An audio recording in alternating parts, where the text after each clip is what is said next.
Early adopters will revel in the acceleration, handling and luxury of the everything new Panamera Turbo, but they should lease because the second generation Panamera's product plan promises steady evolution of performance and design, something the first gen car lacked toward the end. Panamera's new 4.0-liter twin-turbo V8 has 7 or 8 years of development potential. Panamera and its various systems will serve as a fountainhead for many other luxury performance cars out of the VW group of brands, and could kickstart new and compelling collaborations between the brands. At the very least, evolved elements of Panamera will serve in Bentleys and Autis. Right out of the barn, the 550 horsepower twin-turbo engine is only 20 horsepower shy of the nothing left to gain 4.8-liter V8 of the outgoing Turbo S, indication of a delicious future.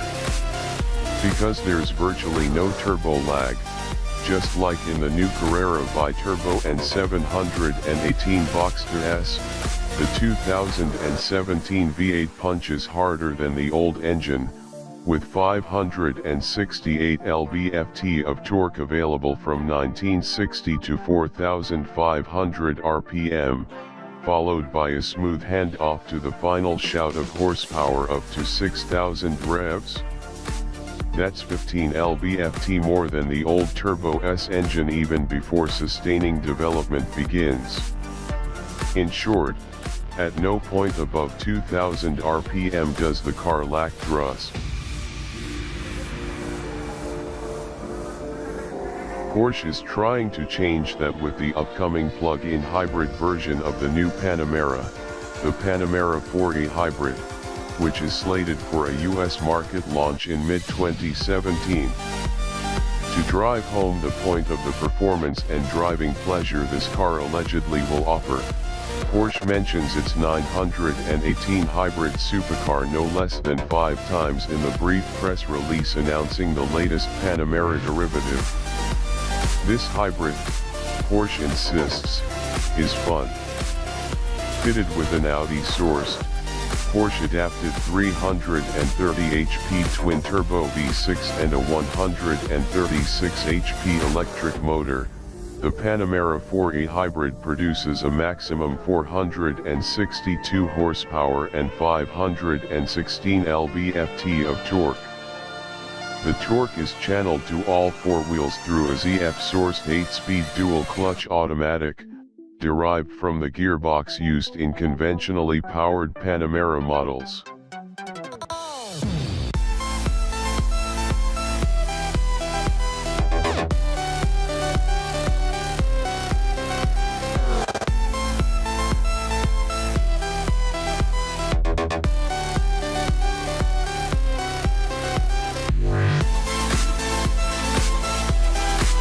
When Porsche does a GTS, the brief includes practical performance, like the aforementioned lower suspension, and typically includes a bump in both power and sound. Porsche's best options are standard equipment here, the switchable sport exhaust, which allows you to go from modestly quiet operation to a wonderfully tuned soundtrack that highlights the rapid up and down shifts of the PDK transmission. It starts with the 3.0-liter twin-turbocharged V6 from the Macan S, which in GTS trim makes 360 horsepower, 20 more than the S, and 369 pounds-feet of torque, 30 more than the S, and is tuned to make peak torque available from 1,650 to 4,000 RPM. With that kind of torque, the all-wheel drive system, and the quick shifting PDK, no wonder it'll do to 0 to 62 miles per hour in about 5 seconds, despite a weight just shy of 2 metric tons.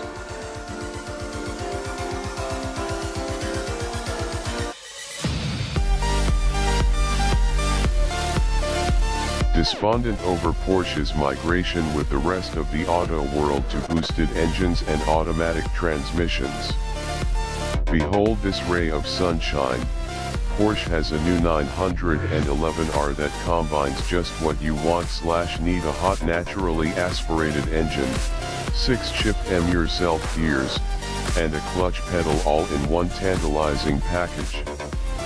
Half a century ago, Porsche applied the secret code for a 911 aimed at rallying, Targa Florio road racing, and speed record attempts.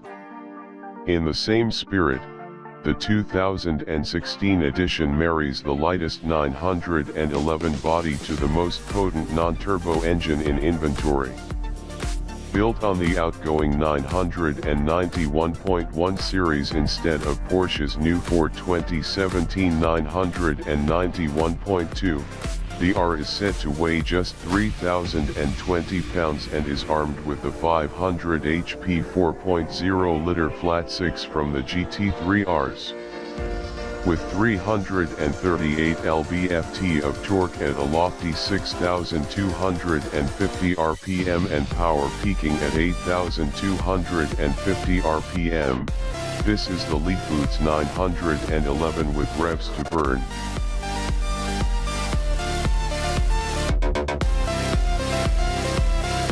You might have a hard time telling the 2017 Porsche 911 Carrera from its direct descendants, until you step on the pedal.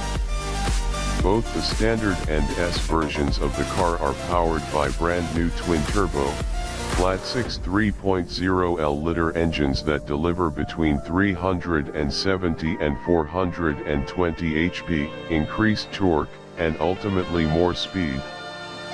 The chassis has been refined and lowered by 10 mm to deliver increased control, the infotainment system has been improved, and rear axle steering is now available as an option on the Carrera S.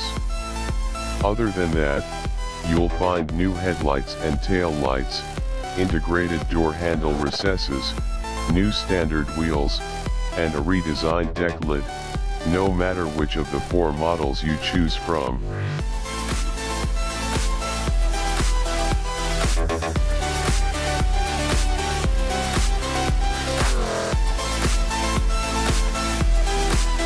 Like its Boxster sibling, the newly christened 718 Cayman drops its base 2.7-liter flat-six and the 3.4-liter flat-six from the outgoing Cayman S for all-new flat four-cylinder engines. The entry-level power plant is a 2.0-liter flat-four that produces 300 horsepower and 280 lb-ft of torque, increases of 25 HP and 66 lb-ft over the 6.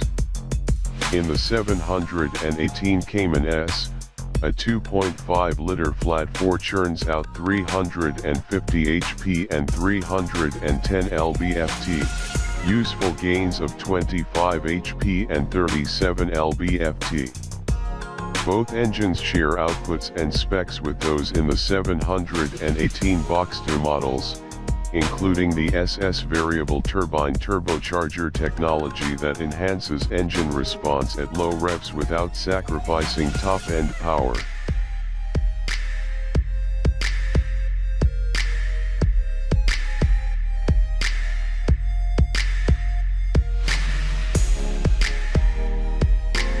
The 2017 Porsche 718 Boxster S doesn't need your pity because it's not the ugly baby of the family. People who were worried about a four-cylinder engine ruining the Boxster need to calm the hell down because the 718 is as much of a sports car as it ever was, and maybe even more so. Even with a four-cylinder engine, the Boxster S is one of the most legit sports cars you can buy. About 12 inches behind the driver, the S model has a turbocharged 2.5-liter Boxer four-cylinder with output rated at 350 horsepower and 309 pound-feet of torque. The regular 718 Boxster has a 2.0-liter turbo 4. Half a liter more displacement and a few other upgrades means the S gets 50 more horsepower and 29 more pound-feet of torque than the regular Boxster.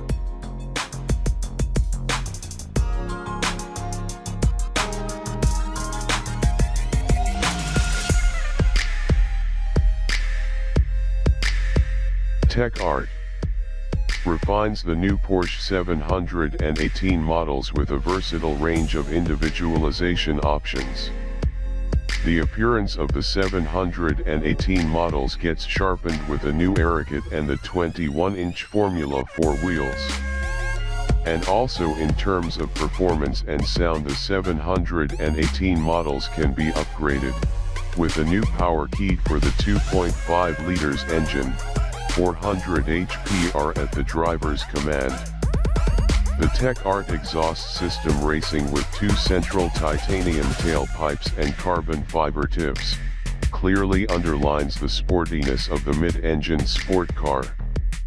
When it comes to the interior, Tech Art offers a new level of individuality composed of leather, carbon fiber, and lacquering.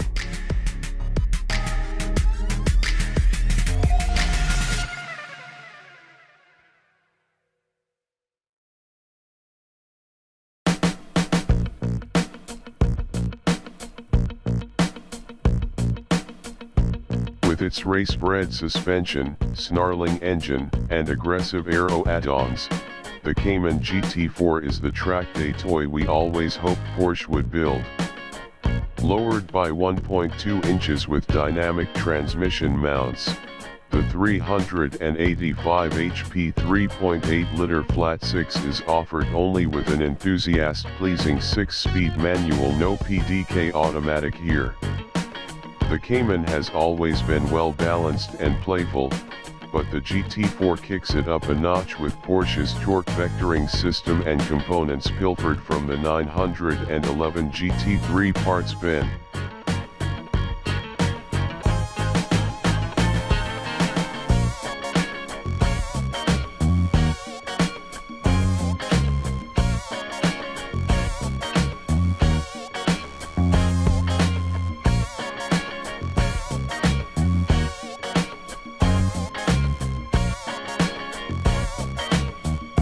Porsche says the new Spyder is both the most powerful and the fastest Boxster it has ever created.